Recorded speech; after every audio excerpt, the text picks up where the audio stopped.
सहयोग शक्ती. प्रसंग. एकदा काय झाले, हाताची 5 बोटे आपापसात वादविवाद करत होती. प्रत्येक बोट म्हणत होते की मी मोठा आहे. अंगठा म्हणाला, माझ्या छापाने सगळ्यांची कामे होतात म्हणून मी मोठा. तर्जनी म्हणाली, सगळे महापुरुष माझा वापर करून जगाला संदेश देतात की ईश्वर एक आहे म्हणून मी मोठी आहे. मधले बोट म्हणाले, मी तर असाच मोठा आहे म्हणून मला मोठेपणाचे प्रमाण देण्याची आवश्यकता नाही. त्यानंतर अनामिका म्हणाली, माझा वापर करून विजयाचा तिलक लावला जातो म्हणून मी श्रेष्ठ आहे. सगळ्यात शेवटी करंगडी म्हणाली, दिसायला जरी मी छोटी असली तरी माझे कर्म महान आहे. भगवान श्रीकृष्णाने करंगडीनेच गोवर्धन पर्वत उचलला होता म्हणून सगळ्यात मी मोठी आहे. या लढाईत कोणताच निर्णय होऊ शकला नाही. सगळी बोटे ब्रह्माजींकडे गेली. ब्रह्माजी म्हणाले,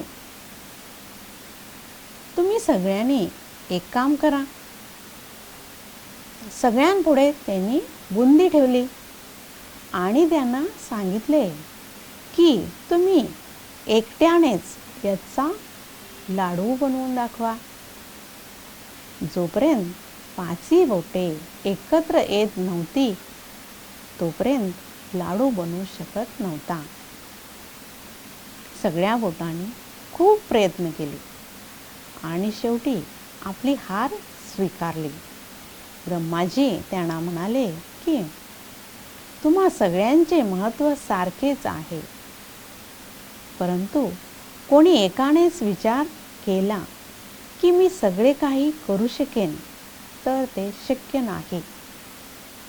यासाठी सगळ्यांच्या आपापसातील सहयोगाची आवश्यकता आहे. हे विश्व देखील एका परिवाराप्रमाणे आहे. कोणा एखाद्या व्यक्तीची इच्छा असेल, तो कितीही शक्तिशाली बुद्धिमान असेल तरीही दुसऱ्याच्या सहयोगाशिवाय तो एकटाच जगू शकत नाही. कारण मनुष्य हा सामाजिक प्राणी आहे. आपल्या जीवनातील प्रगतीमध्ये आपल्या परिवाराचा, समाजाचा, राष्ट्राचा, प्रकृतीचा आणि ईश्वराचा महत्त्वपूर्ण सहयोग आवश्यक असतो. आपापसातील सहयोगाने असंभव कार्यही संभव होते. आपण दुसऱ्यांचे सहयोगी बनलो तर दुसरेही आपल्याला सहयोग देतात. ही एक दैवी प्रवृत्ती आहे. दुसऱ्यांचे सहयोगी बनल्यावर आपापसात दया, प्रेम आणि क्षमेची भावना जागृत होते. परंतु केवळ स्वतःच्या स्वार्थाकरिता दुसऱ्यांचा सहयोग करणे योग्य नाही. प्रकृती, धरती माता या सर्वांच्या सुरक्षेकरिता, रक्षणाकरिता सहयोग करणे आवश्यक आहे. मुक्या प्राण्यांच्या, पक्ष्यांच्या सुरक्षेसाठी देखील सहयोग करणे आवश्यक आहे. या विश्वाला सुख, शांतिमय बनवण्यासाठी यथाशक्ती योगदान देण्याचा दृढ संकल्प करायला हवा. आपला परिवार, सहकर्मी सगळ्यांना सहयोग दिला तर आपली कार्य सहज पूर्ण होतील. तसेच आपापसातील संबंधातील माधुर्यता वाढेल. जो दुसऱ्यांना सहयोग देतो त्याला सगळ्यांच्या आशीर्वादाबरोबरच ईश्वराचे आशीर्वाद प्राप्त होतात. यामुळे आपले जीवन सुख, शांतिमय आणि निर्विघ्न होते. प्रश्न 1. दुसऱ्यांना मदत केल्यावर आपला कोणता आणि कसा फायदा होतो? प्रश्न 2.